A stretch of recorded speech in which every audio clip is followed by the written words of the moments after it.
Hi, I'm Michelle Van Etten, and this is Unstoppable Angels, where we turn our pain into power and we become unstoppable. Today, I have the distinct honor and privilege of bringing you the gold digger girl, Kimberly Olson herself. Kimberly, how are you doing today?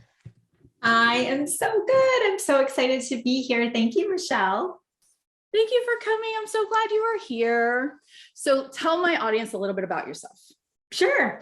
So I have the brand obviously called the Gold Digger Girl, and I started it in 2018 because the year before I'd first discovered this whole thing called social media. I mean, you think I must have been living under a rock because I never was one to scroll on Facebook, or I didn't even have an Instagram account.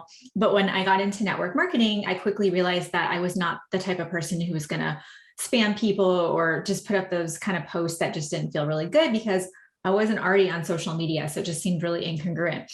So I started learning about creating value and finding your audience and, nurturing them with a Facebook group, and started going live every week. And it started taking off very quickly. And so people asked me to train them. They were like, "Can you teach me how to do that?" And I was like, "Sure." Like, I have no idea what I'm doing, but I could do that. So I thought, well, if I'm going to invest the time in doing workshops and boot camps and whatnot, I'm going to charge for it. So I was able to get to 6 figures in 90 days when I launched the brand. And so I realized, okay, this is way better than my corporate job, which I couldn't stand. And so I quit my job and I became a gold digger full time, and I built the company to over $5 million. And so I have a podcast, I write books, I speak, like I am just all about all the value, right? What can I put out there to make a difference and inspire others that they can do the same thing? That's amazing. And you have been doing such an incredible job. I follow you all the time. And I'm like, oh my gosh, I just learned something new and new again and again and again, because everything changes and we're always trying to adapt and grow. So where are you from? I grew up in Michigan, and my husband and I met there. And then I don't like the cold though. I like to be outside. I'm really active. So we both knew people in Texas. So we moved down here 12 years ago, actually over a decade. So we live in Austin, Texas, and we love it. I'm just like, somebody pinch me all the time because I just love being in the South. It's a beautiful area. It's a lot of fun. What street is it that has all of the bands on it? Is it 7th? 6th Street. 6th Street. I'm like, I know it's, I'm close. Oh, back in my stomping ground. That was my stomping ground back in the day. Like, we would go there all the time. Yeah. I don't remember most of it, but we would definitely go there a lot. Speaking of back in the day, this is turn your pain into power. So I know that you have overcome something. So tell us a little bit about what you've overcome. Yeah, for sure. So I struggled with alcoholism for over a decade. It runs in my family on both sides of the chain. And so for me, when I became a mom, I actually had postpartum depression really bad. And then we actually got pregnant, like they're a year and a half apart, to put it in perspective. So I was already just like not really coping. Right. And so the second one came along, and I was just like surviving at that point. And I used to have a really great job that I loved. I traveled. I've been in TV over 100 times. I loved it. But when the second one came, I think that they realized, like, okay, she got away with one baby that she strapped to her, strapped on, and took her everywhere. But when the second came, I think the writing was on the wall that I couldn't keep doing it. So they did let me go right before I had my second. And, it just kind of spiraled from there. I realized, okay, what are we going to do? Like, how are we going to pay our mortgage? I have this baby. So I just started hustling. I did boot camp. I ran boot camps in my backyard for the neighborhood. I was writing articles. I was building websites. I just was doing anything I could while I was, nursing Elise, during maternity leave. So I took a job locally just to make ends meet. I was in the car 2.5 hours a day. Like, I missed her first steps. Like, I just was not living the dream life, and we'd racked up almost 6 figures in debt with all the things. And so I really just used alcohol as like an escape, a coping mechanism, a way to get through the day, because I would just be so wound up. And now I know it was anger, frustration, a lot of guilt. Also too, and this is for everyone, when you're not in alignment with who you can be, you constantly feel this like disconnect, and feel disappointed in yourself. And so every day I'd wake up just beating myself up, like, you suck, right? And just awful, just this vicious cycle. So when I did get into network marketing, I had huge success when I started. I was making a couple thousand per month. And I was like, oh my gosh, I can quit my job. And then my paycheck was $200 because what did I do? Self-sabotage, right? I stopped working on my business. And it was in that moment that I realized, Kimberly, you have an opportunity here to quit your job, get your family out of debt, be a good example for your kids. Like, what are you doing? And so I hired a therapist, got professional support, worked intensely. I'm talking intensely with a therapist for months and months. And this summer we'll be celebrating 5 years of sobriety. And after I was able to overcome it, because of course I tried on my own many times, but when I realized it wasn't trying it, it's not willpower, it's actually self-identity that needs to change. When I started seeing that I was good and I was whole and I had value to offer, it was just like unleash the beast. Like, I think that's why I'm a little crazy, because I'm just like, I want everybody to feel this way and know that they can overcome it, and life can be wonderful and magical and you can have all the things. So that's like huge part of my story. And I talk about it all the time. And that's why I think your podcast is awesome, because you are showcasing those stories of triumph. So when you were going through, like, it's easy to gloss over that, but to have 5 years and to have you went through intense therapy. What was one of the hardest things you had to deal with when you were going through that therapy? Because those are the things that people want to understand. They want to know, like, they think that they're the only one and that their story's different, but we all have the same, like parts of us are having the same story, and it just and it can show up in different ways. I've been a nutritionist for 20 some years, and the person sitting there, I'm just like, this has nothing to do with the food you're eating. Like, it shows up in so many different ways that I don't think people realize it because they can't label it. So the hardest thing for me was telling my husband just how bad it had gotten, because if any of you've struggled with anything, you tend to hide it, right? Even if it's shopping bags, right? Like, oh, I got to hide the shopping bag before my husband gets home from work. And it's like, that's ridiculous. Like, yeah, I know. I have to, we've all done it. Oh, no, not me. But, it shouldn't be that way, right? Like, we should be able to be open and honest and transparent in all the things that we do. And if you're in a relationship with somebody and sharing your life with them, then you have to be completely honest. And so when I told him, I was like, yeah, you might think I'm having a glass of wine, 1 or 2 glasses, but it's more like 3 or 4 or 5. He was like, okay. I was like, wait, what? Like, I thought he was going to hate me and like, it was going to be the end of the world. Like, that's the story I built up, that I was a horrible wife, a horrible mother. And then I was just like, oh my gosh, like, he loves me unconditionally. And my therapist was like, I was like, oh my gosh. And I told him, and he was just like, okay, let's get you some help. And I was like, no, I am, like, that's what I'm doing. He's like, okay, great. Like, that was it. Like, this whole thing in my head. And she was like, because you are good. Like, and I was like, I didn't get it. Like, it wasn't until he said it, and then the people I trusted, right? And then I realized, oh my gosh, like, I am good. Like, this is okay that I'm going through this, right? This doesn't define who I am, even though it driven my life for so long. So that was really, I was so scared. Like, I was super scared to do that. Isn't it funny how that burden that sits right on your shoulder, it's almost like the little devil that's sitting there in your ear, just going back and forth and back and forth. And when you finally just admit it and say it, it was no big deal. It wasn't even like something that registered as, okay, let's just deal with this. It's nothing we have to worry about. We'll just deal with it and it'll all work out.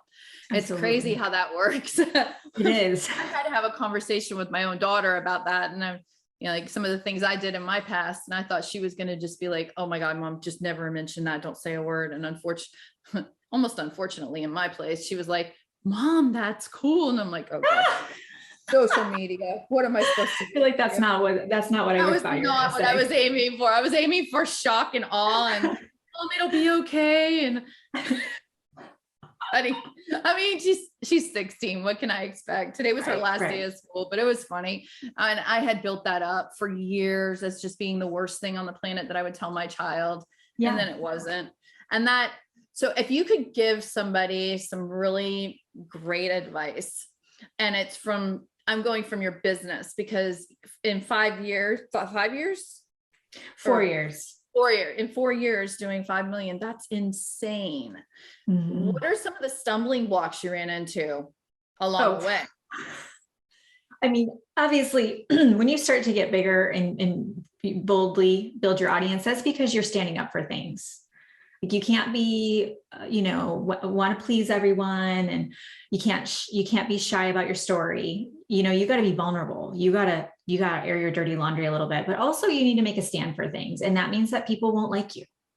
That's very hard if you're a people pleaser. So haters, that was probably been the biggest thing. Now when it happens, I'm like, okay, whatever. Like, I'm going to keep changing the world, and you can keep being you do you, boo.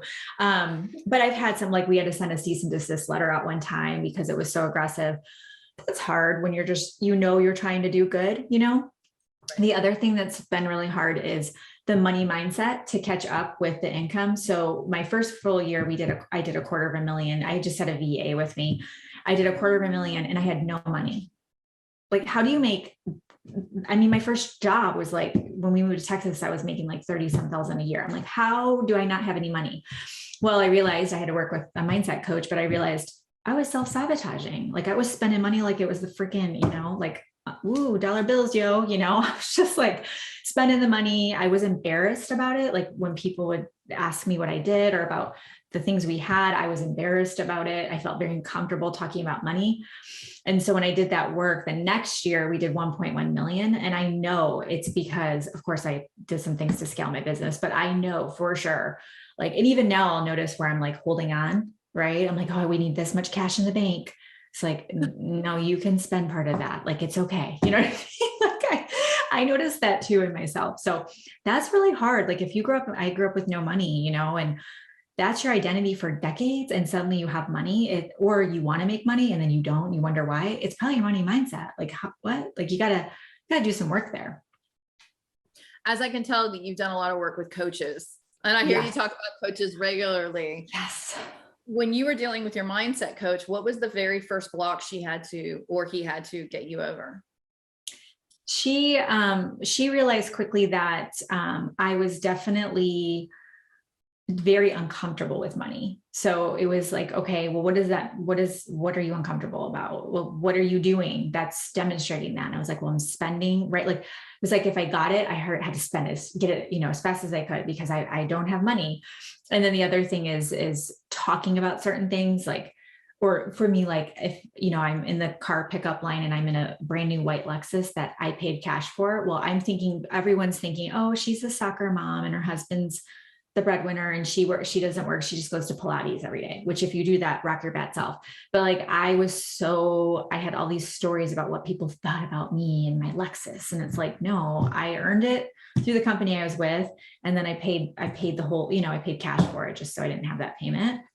Like, that's something to be proud of. Like, that inspires others that, oh, wow, that's really cool. Maybe I can do that. So starting to realize that wealth is good, that people who are wealthy can do really, really amazing things in this world. And that when I was raised Catholic, that, all the stories in the Bible, I actually they haven't released yet, but we have gold digger devotional cards, and there's scripture. Oh yeah, I totally need it. I'm going to send this to you. Okay. Because this is right up your alley. Yeah, you'll love these. So I specifically went through the Bible and found scripture that you can't see it, but scripture that is all about abundance and wealth and work and being rewarded for working hard and allowing things to come into your life. And then on the back is my interpretation of it. And what I realized is that the very select stories that were shared to me as a child in the Catholic Church, no offense if you're Catholic, were very much painted in this picture of, you give the shirt off your back, you give every penny away. It's so wonderful that poor person who gave her last penny, that wasn't the point of the story.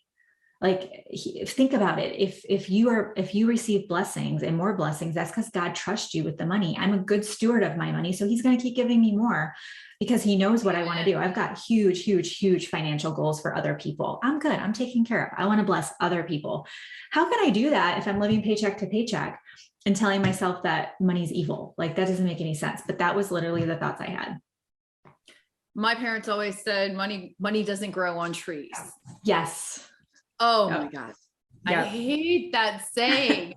I'm like, I'm sorry. Money is made out of trees. It does grow on trees. That's so cute. I've never heard that. Like, money is made out of trees. It does grow on trees. I love that. I had so many beliefs about money as well. And as things started happening, because I am also in the network marketing world. That's right. And I have been for a long time. And so that's where I want to go next, because building a network marketing business, I had no desire to do parties. I'm sorry. I love you guys that can and want to have a whole bunch of people in your house. But my first 3 parties, only person that showed up was my housekeeper. And that was so she didn't lose her job. So, and this has never struck me as something They're to do. expensive. And they're expensive. Yeah. I mean, the wine I got and into the snacks. wine business for a while, and we were doing these wine events, and I'm like, okay, $80 in wine for a few people to sign up. No, this isn't working out well. The math doesn't work. So how did you, when you first started, did you start with TikTok? Did you start with Facebook? How did you start that push into the social media? Well, attraction marketing. What's cool is a couple of things. One, if you don't have a following, I didn't. So you can start like today, literally. The second thing is there are so many new cool things that are at our fingertips that weren't. So in 2017, TikTok wasn't even around yet. I mean, it maybe, but like the masses, we didn't know about it. Reels weren't a thing yet. Stories were just starting, actually. Like as far as us knowing how to use them for business and stuff, I was just starting. I was hardly using them. So what I did is the thing that stuck with me when I hired, I got into coaching programs like we talked about. And there was this girl teaching social media, and what stuck with me, she kept saying, offer value, offer value. And I was like, well, what does that mean? Well, I had done some training under Brendan Burchard and Marie Forleo. So I understood value, offer, right? Like build value in your email. I had trained under, I had a failed, actually, I should share this because this is important. I had a failed business called FitKim. And I'd started it in 2011. It limped along. I made a little money from it, but I had done all the things, you guys. I had the website. I had the landing page with the emails. I had the lead magnet, and I didn't make any money. So it doesn't mean that you're going to figure this out the first day, but it does mean if you keep going, you keep showing up, you have no idea what's in store for you. It's like all magical goodness. So I had some concepts of value and all of that. So I was like, okay, well, what do I know?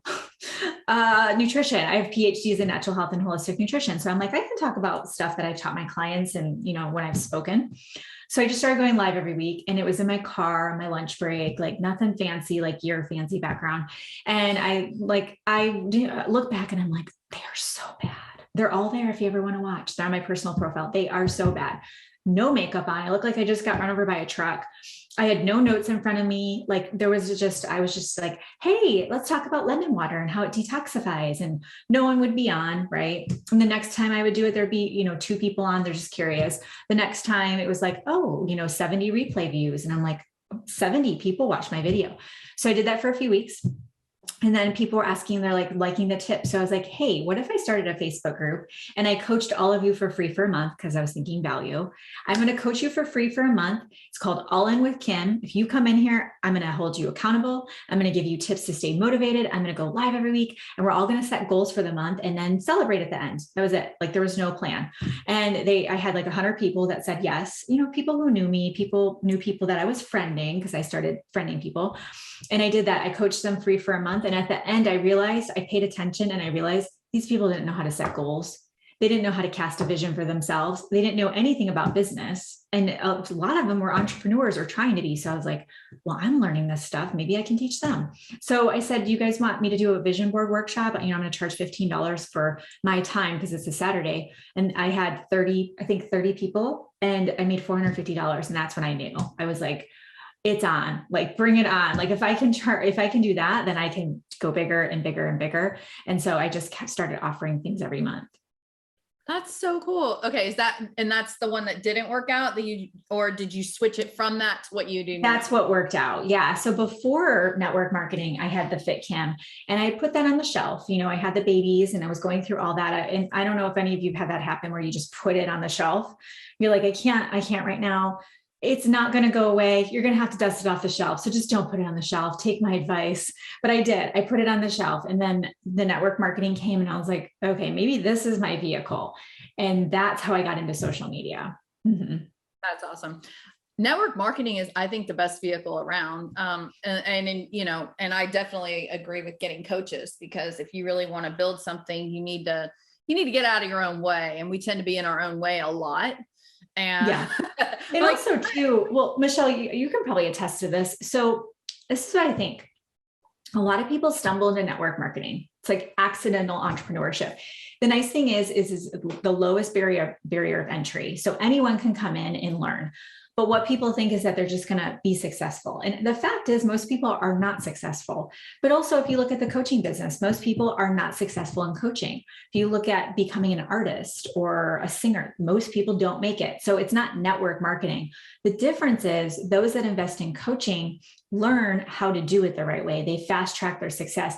And if you came home from one day and your husband, walks in the door and you're like, hey, honey, I think I want to go become a nurse. Like I want to change directions and I want to become a nurse. And he would say, great, let's figure out where you're going to go to school. And you would invest in nursing school. Why is it any different when we're trying to learn how to build a career in entrepreneurship? It blows my mind.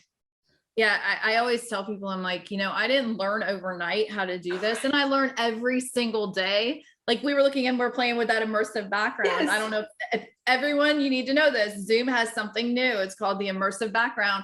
And you have to update it though, so that it shows up, but you can sit there and have a conversation and it looks like you're in the same room together. So it's pretty cool. Yeah. And that's something totally new. And it's going to be used all the time from once people realize it and start using it. But it's like that with everything.